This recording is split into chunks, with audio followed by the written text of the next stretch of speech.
ต้องกราบทักทายสบายดีพ่อแม่พี่น้อง FC ฝั่งลาวฝั่งไทยทั้งหลายมื้อนี้บ่าวลาวปลาแซ่บมาพบมาพ้อกันคือเก่าพี่น้องเอ้ยของอาหารบ้านเฮาชาวบ้านนอกของเฮานั่นก็คือตำบักหุ่งพี่น้องลวกผักที่มีของเสริมพี่น้องพุงหมูหรือว่ากระเพาะหมูภาษาไทยเขาเอิ้นกระเพาะหมูภาษาลาวเอิ้นพุงหมูมาพบมาพ้อกันคือเก่าเด้อมาพวกคนนับเข้ามาหลั่งไหลเข้ามาเด้อพ่อแม่พี่น้องมากินแซ่บๆนำกันบ่หลายยายห่าง มาเวลามันกะ9 โมง 10 โมงเช้าแล้วนี่มาเริ่มกันเลยเนาะไปพี่น้องมาเริ่มตำหุ่งโอ้ช่วงนี้ตำหุ่งอืมลวกพวกขมเท่านั้นพวกขมอืม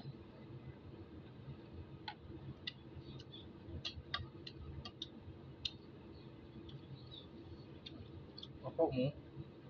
หรือว่าพุงหมูบ้านเฮาไปตลาดออกมาได้พุงหมูมากินอาหารบ้านๆของเฮาพี่น้องเอ้ยแบบนี้แหละอืมอืมต้มพุดได้กินต้มเปื่อยหลายมันก็บ่แซ่บเปื่อยน้ำกุดอืมหมักไก่เนาะหมักไก่ลืม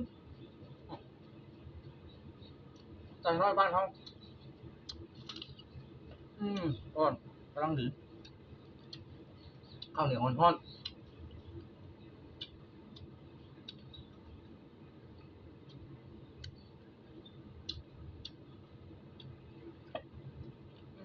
คำใหญ่ๆพี่น้องใส่หมักพริกดิบโอ้ตำเองเฮ็ดเองตัวคักแท้อืมอืม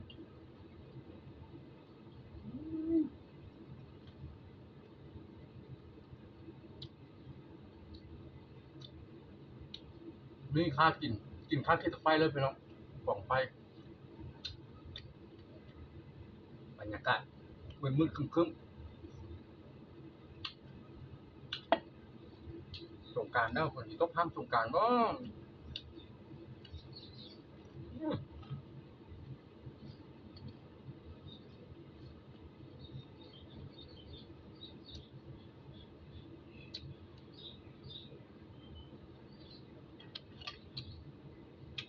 นี่ตัดๆพี่น้องมันใหญ่อืม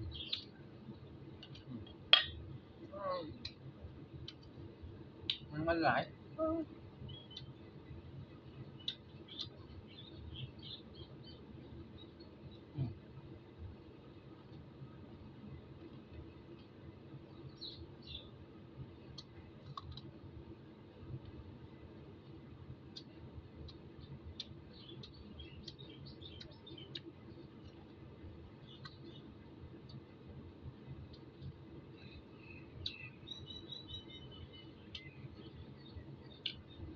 พ้อกันคือเก่าเนาะพี่น้องตำบักหุ่งบ้านเฮาขึ้นง่ายมาแล้วเกี่ยวเข้าวดำไห้ดำนาแล้วเข้านาเซ้งแล้ว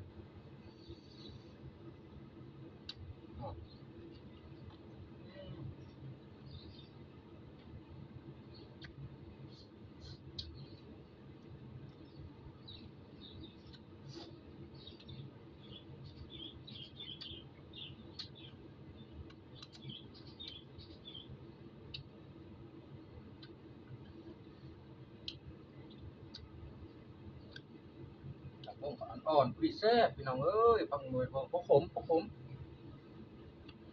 แซ่บ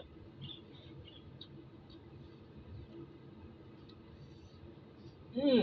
อืมมาพี่น้องมาอืม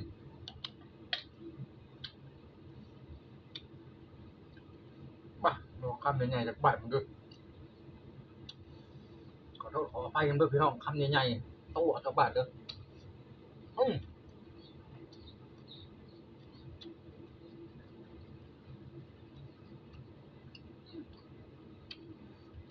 ครับแบบอืม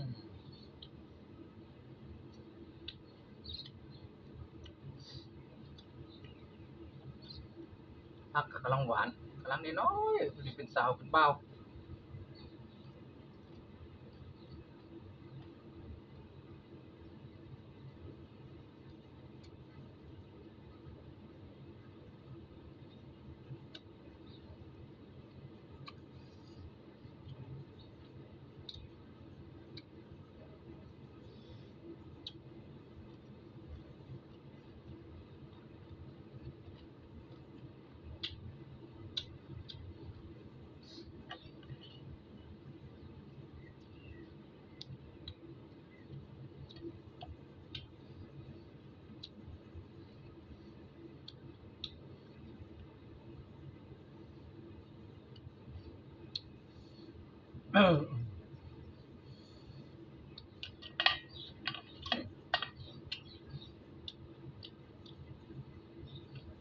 เจ็ดโล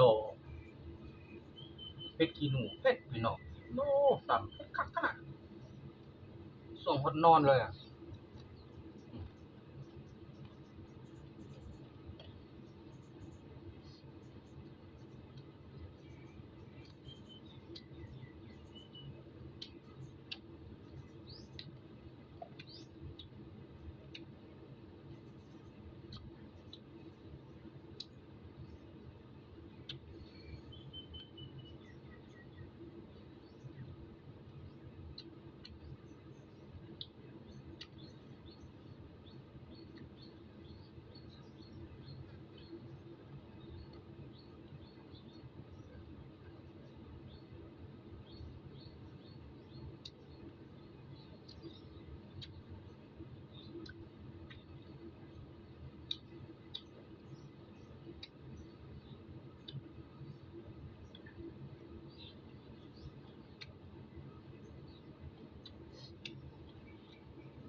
ให้กินแห้งแซ่บพี่น้องเอ้ย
อืม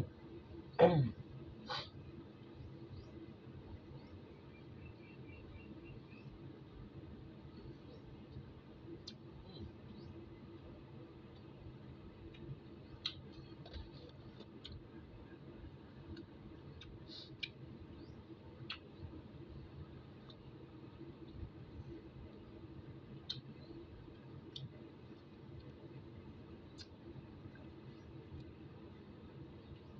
อืมคลิปนี้พอสำนี้ก็เนาะพ่อแม่พี่น้องคลิปหน้ามาเจอกันใหม่กับบ่าวลาวพาแซ่บอย่าลืมกดไลค์กดแชร์กดติดตามให้ผมด้วยเด้อครับเป็นกำลังใจให้ผมทำคลิปต่อไปอีกนะทางลาวทางไทยก็ได้สุดท้ายกราบคำว่าสบายดีสวัสดีครับทุกผู้ทุกคนบ๊ายบายคลิปหน้าเจอกันใหม่